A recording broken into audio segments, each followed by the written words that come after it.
Hello বন্ধুরা, এই গরমে গরম গরম নতুন একটা ভিডিও নিয়ে তোমাদের সামনে চলে এলাম। তো এই গরমে আমাদের বউদের সবথেকে কঠিন কাজ হচ্ছে রান্না করা। তো যতই ভাবি সকাল সকাল রান্নার কাজটা সেরে ফেলবো, তো হয় না। তো শ্বশুরমশাই মাছ আনতে এতটাই দেরি করে যে রান্নাবান্না শেষ করে উঠতে সেই 12টা 12:30 বেজে যায়। তো দেখতে পাচ্ছি এখানে শ্বশুরমশাই নিয়ে এসছে রুই মাছ।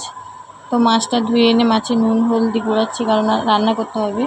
তো এদিকে আমার যা ভাত গড়াচ্ছিল, এদিকে আমি মাছটা ধুয়ে এনে মাছে নুন হলুদ মাখাচ্ছিলাম। তো দুই যা তাড়াতাড়ি লেগে পড়ে, এতটা গরম আর কি করব, ও একটা আমি একটা এরকম করে এক কাজ শেষ করে ফেলি। তো আজকে রান্না হবে মাছের টক হবে, কারণ ঝোল দিয়ে ভাত খাওয়া যাবে না, টক না হলে হবে না, কারণ এত যে গরম। আর মাছের টক হবে, মাছের মাথা দিয়ে একটা চচ্চড়ি হবে, আর ভেন্ডি ভাজা হবে। তো আজকের মেনু এইটুকু, কারণ এই গরমে আর বেশি কিছু রান্না করা যাবে না। তো দেখতে পাচ্ছ এখানে রান্না আমি বসিয়ে দিয়েছি। তো এই গরমে আমাদের বাড়ি থেকে রান্নাঘরের দূরত্বটা অনেকটা দূর।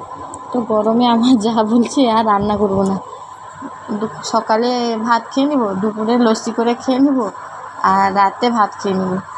দুপুরে রান্না করতে হবে না এত গরমে। আর বাড়ি থেকে রান্নাঘরের দূরত্বটা এতটা দূর যে রান্না করতে আসতে আমাদের খুবই কষ্ট হয়।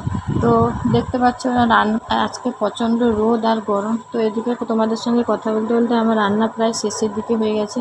তো মাছের টকটা আমি নামিয়ে নিয়েছিলাম, তারপরে বসিয়েছিলাম চচ্চড়ি। তো চচ্চড়িটাও প্রায় হয়ে এসছে। তো আজকের মতন আর রান্না করা শেষ হলে সবথেকে আমাদের বড় কাজ হচ্ছে ছেলেকে খাওয়ানো।